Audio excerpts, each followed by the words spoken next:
I want to share another fun story, and I keep telling people you got to have fun at work. And years ago, I think it was 1988, I was invited into a board meeting by the chairman and to do a presentation. And at the end of my presentation, he surprised me, caught me off guard, and announced that I was now an officer of the Canadian company, which is, wow, you're there. You made it to the big leagues. And I was thrilled, and it was phenomenal. Got new business cards handed to me, and everybody shook hands. And so board meeting's over, I leave, and it's a Thursday. And what are you going to do? You're going to go celebrate something like that, So I went with the buddies, and off we went and celebrated and celebrated and celebrated. And the next morning, I was not feeling good. I was not feeling good. But the next morning happened to be probably the most important budget meeting of the year being held at the office. And I knew it. I thought, oh my, I should be at that meeting.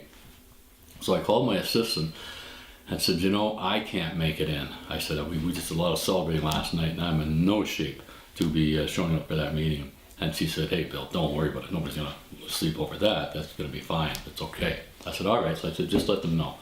So now, visualize me the next morning after making that call. About a half hour later, that meeting has started at the office in the boardroom, and it's a big glass boardroom. And they're all in there doing their thing. And the chairman at the time walked by the boardroom and saw all this activity going on. So he walked in and said, what's the meeting all about? They told him. And he said, well, where's our new officer of the company? Where's that guy we just promoted yesterday? They said, he couldn't make it in today. He said, oh, okay. So he didn't say anything to them, and now he leaves. So now visualize maybe an hour or two later, I'm at home, living by myself, single, and the doorbell rings. And I go to the door, and the delivery man with an envelope. And he just hands it to me. And so I take it, and I open up the envelope, and it's a letterhead, the arches, and the chairman's logo himself. And I open up this envelope, and it's basically saying, you couldn't find the right way of getting into our meeting this morning. I'm taking back what I did for you yesterday, because that does, I don't find you accountable now, and that's not the right thing. So, and also I want the business cards back. It's very important to get the business cards back. I said, oh. So I closed the door and I sat on the steps, inside the house. And I thought, what do you do? I've just been blown up. And I thought, this is incredible. And who do you call? And nobody's in the house. I'm all by myself. I thought, oh my, have I made a mistake here? So I'm just sitting there, and about 20 minutes later, the doorbell rings again.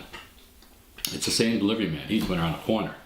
He hands me a bottle of champagne and flowers, saying, we were just kidding, and hands it back to me. And my heart is just pounding. It's still pounding today when I think of the story. But that, again, is just another example. You have to have some fun. Sometimes it's a little rougher, but you still have some fun. And look, I've not forgotten it in how many years now, since 1988.